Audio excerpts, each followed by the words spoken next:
ব্যারাকপুর বিজেপির ছিল, ব্যারাকপুর বিজেপির থাকবে। মনোনয়নপত্র দাখিল করার আগেই প্রতিক্রিয়া অর্জুনের। সোমবার মনোনয়ন দাখিল করার আগেই জগদ্দল মজদুর ভবন থেকে বেরিয়ে সাংবাদিকদের এমনই প্রতিক্রিয়া দিলেন ব্যারাকপুর কেন্দ্রের বিজেপি প্রার্থী অর্জুন সিং। এদিন তিনি সকাল 10:45 নাগাদ মজদুর ভবন থেকে বেরোন। তারপরই মজদুর ভবনের কাছেই মন্দিরে তিনি পুজো দেন। পুজো শেষেই হুদখোলা গাড়িতে চেপে জনসংযোগের মাধ্যমে বারাসাত জেলা শাসক অফিসের উদ্দেশ্যে তিনি রওনা দেন। সাংবাদিকদের তিনি বলেন, দেবদেবীর আশীর্বাদ নিয়েই মনোনয়ন দাখিল করতে যাচ্ছি। দেবদেবীর কাছে তিনি তৃণমূল নামক অসুর ও শক্তি নাশের প্রার্থনা করেন। তার ব্যাখ্যা, তৃণমূলের কিছু লোক অসুর হয়ে উঠেছে, তারা মানুষের অধিকার কেড়ে নিচ্ছে, তারা মানুষের গণতান্ত্রিক অধিকার কেড়ে নিচ্ছে।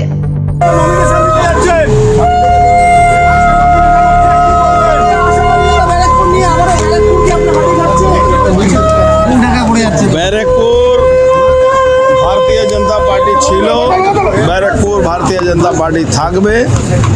আজকে সমস্ত ঠাকুর দেবী দেবতা, সমস্ত ধর্ম জাতি সম্প্রদায় মানুষের আশীর্বাদ নিয়ে আবার নমিনেশন দিতে যাচ্ছি, যাতে মানুষের আশীর্বাদ থাকুক, অসুর শক্তি নাশ হোক।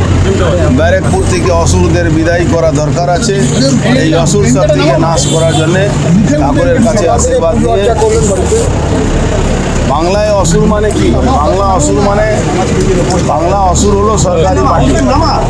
তৃণমূল কংগ্রেসের যে কিছু লোক আছে তারা অসুর হয়ে গেছে।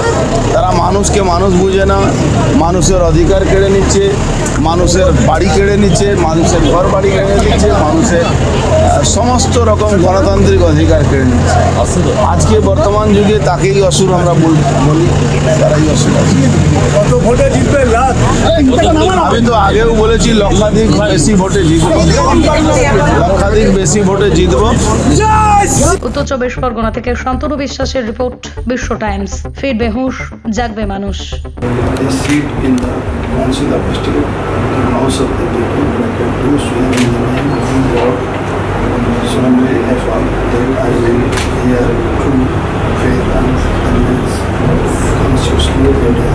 I my law established and that I will uphold the sovereignty of India.